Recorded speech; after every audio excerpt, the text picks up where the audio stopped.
Bonjour,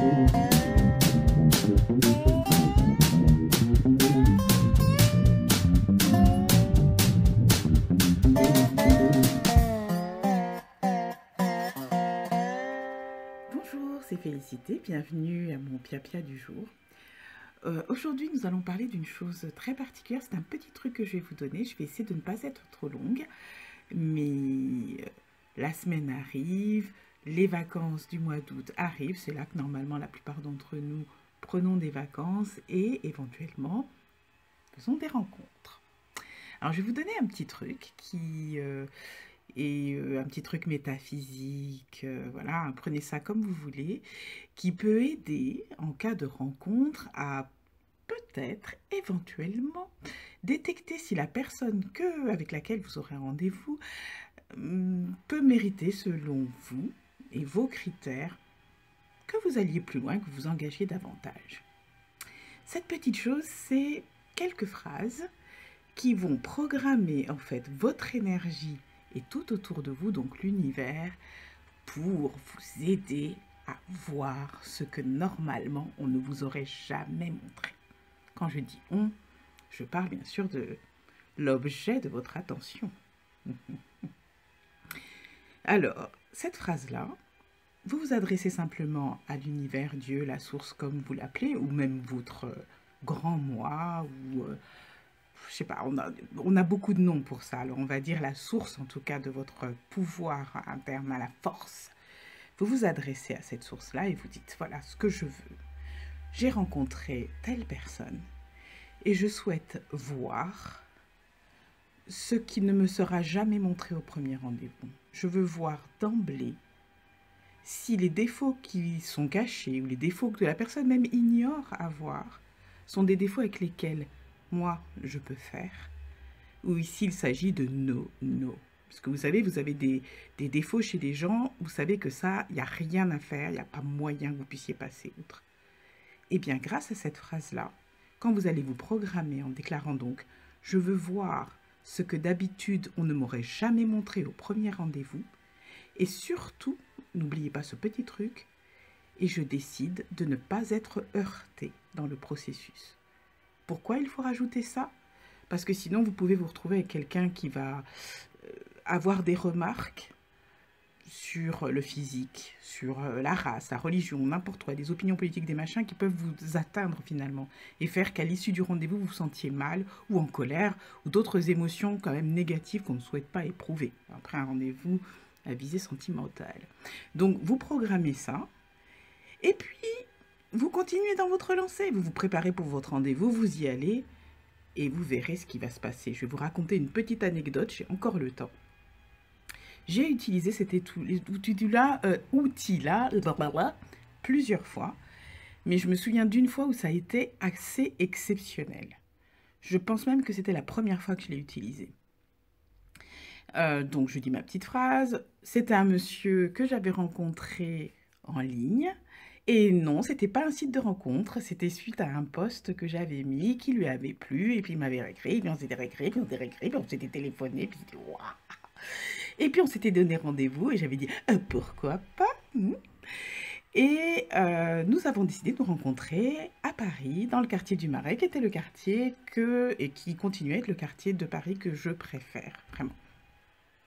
Dans ce quartier-là, nous sommes passés dans cette petite rue, la rue des Francs-Bourgeois, devant une bijouterie. C'est pas vraiment une bijouterie, mais c'est un endroit où on vend des bijoux. Vous voyez les genres de bijoux que j'aime, voilà, avec des pierres semi-précieuses, etc.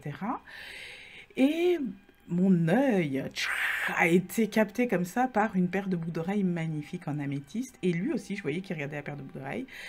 Il me fait la remarque, me dit « Elle est très belle, n'est-ce pas ?» Je dis « Oui, plutôt. » Entrons dans la boutique, me dit-il. Je me dis « On entre dans la boutique. » Il me dit « Regarde autour, je vais me renseigner. » Il se renseigne, papote avec la dame, qui elle aussi est sous le charme. Mais joliment, vraiment. Ça, c'était un moment qui m'avait plutôt fait sourire. Il m'avait fait hein. Et quand on sort, il me dit « Oh là là, n'est-ce pas qu'elles sont jolies? Elles plairaient beaucoup à mon ex. » Oui, j'ai fait exprès de marquer 3 secondes d'arrêt. Je ne vais même pas commenter. Nous continuons. Et c'est vraiment ce que j'ai fait aussi. J'ai fait ouh. Nous continuons. Il était temps d'aller manger, on s'est baladé un peu, on a discuté. La discussion avec lui était toujours très agréable. Nous arrivons dans un petit resto que j'avais repéré et dans lequel on marche sur des tables communes, c'est-à-dire que les tables accueillent à peu près 8 clients. Ce jour-là, il n'y a pas grand monde, mais nous étions à une table à côté d'une dame et d'une autre jeune femme, qui par la suite, nous l'avons appris, était la maman et fille, hein, mère et fille. Nous saluons, ce qui est génial. J'ai trouvé plutôt quelqu'un d'agréable. Je me suis dit, oh, voilà un gars solaire, poli. Il s'adresse aux autres, il est ouvert, il est sociable. C'est magnifique, n'est-ce pas? Et puis, au fur et à mesure, la conversation commençait à vraiment durer, au point que j'ai commencé à détailler le restaurant, qui était d'ailleurs pas mal. Je commençais à regarder un petit peu, voilà, les revues sur le mur, les tenues de la serveuse, etc. Au bout de peut-être ce qui est 10 minutes, l'eau est arrivée, parce que c'était après l'apéritif, et il a servi la maman et la jeune fille, et il m'a oublié au passage. Oups.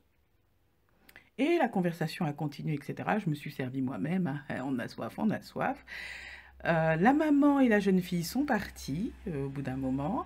On est resté, on a discuté toujours. Je vous dis conversation agréable, vraiment. Sinon, je ne serais pas restée. Quand on a fini, je pense que c'est lui qui a payé. Je propose toujours en général aussi de payer, mais je pense, si je me souviens bien, c'est vraiment lui qui a réglé tout. On est sorti et là, il me demande, est-ce que tu connais un endroit où on pourrait fumer? Alors je lui dis, ouais, enfin, voilà, dehors, enfin, j'en sais rien. Il me dit, non, non, fumer, fumer, fumer. Ah, oui, autre pause. Vous avez vu? Comme j'étais curieuse cette fois, je me suis dit, ok, on va aller voir vraiment jusqu'où ça va, parce que j'ai compris ce qui était en train de se jouer. Je me suis dit, ça y est, c'est la magie qui est en route. Je l'ai amené dans un petit endroit que je connais, je donnerai pas le nom, dans lequel j'aimais bien me rendre, moi, pour lire et être tranquille, parce qu'en général, c'est vraiment, mais vraiment pas fréquenté. Je sais pas, je sais que les gens du Marais doivent le connaître, mais c'est vraiment assez imbriqué comme ça entre les blocs de maisons. Et j'aime beaucoup cet endroit-là. Il est allé fumer son petit machin. Alors attention, hein, je ne fais pas la bégueule, je ne dis pas que je n'essaye pas les cigarettes qui font rigoler et tout ça. C'est juste que je ne fais pas ça forcément dehors et certainement pas au premier rendez-vous. Après avoir acheté quelque chose, enfin m'être renseigné pour acheter quelque chose pour mon ex et avoir parlé avec quelqu'un d'autre pendant au moins, on va dire, 3 bons quarts d'heure. Mais bon, chacun son truc, n'est-ce pas?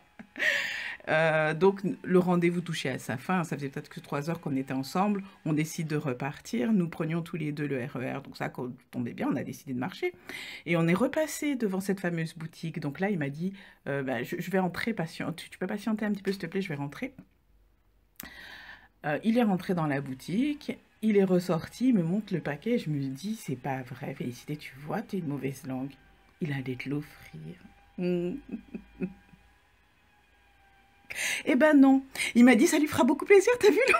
Je vous jure, j'y repense, je me dis, c'est dingue. T'as vu ça, t'as vu l'emballage et tout, ça va lui faire vachement plaisir. Ah bah oui, ça je pense.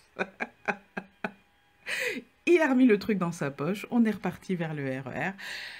Je vous dirai pas le retour en RER, il avait demandé que je le raccompagne sur le quai parce qu'il souffre d'anxiété sociale. Jusqu'au bout, je suis allée, je l'ai raccompagné sur le quai, on a discuté encore un petit peu. Je suis allée prendre mon train, bon, il n'y avait pas loin, il y avait 3 secondes à peu près. Quand je suis rentrée chez moi, je me suis dit, ok, cette prière-là, elle est super puissante à manier avec vraiment précaution parce que, en d'autres termes, j'aurais pu me sentir super vexée. Et vous voyez le pouvoir de dire qu'il faut vraiment, en aucune manière que vous en soyez affecté, c'est que j'ai pu voir tout ça, mais avec énormément de distance. Et à la limite, peut-être qu'il faisait ce cadeau-là à son ex pour lui dire, voilà, on n'est plus ensemble, tout ça, mais j'en sais rien, je passe la main, mais tu as été quelqu'un de formidable pour moi. Il y a plein de raisons. Ce ne sont pas forcément des raisons négatives derrière ça. C'est ce que ça m'a dit à moi qui m'a fait dire, ça, je veux pas de ça dans ma vie. Ça veut pas dire que c'est pas un mauvais gars, hein. C'est important. Mais du coup, le soir, je rentre, donc bon, un petit bilan quand même un petit peu la tête à Toto. Et je reçois quand même ce SMS qui me dit, oh, c'était formidable cette journée. J'ai senti qu'on était totalement en osmose. On se donne un autre rendez-vous? J'aimerais énormément te revoir. Tu m'as plu. Allez, je vous laisse réfléchir à tout ça. C'était mon pia-pia du jour. Je vous souhaite effectivement et toujours le meilleur. One love.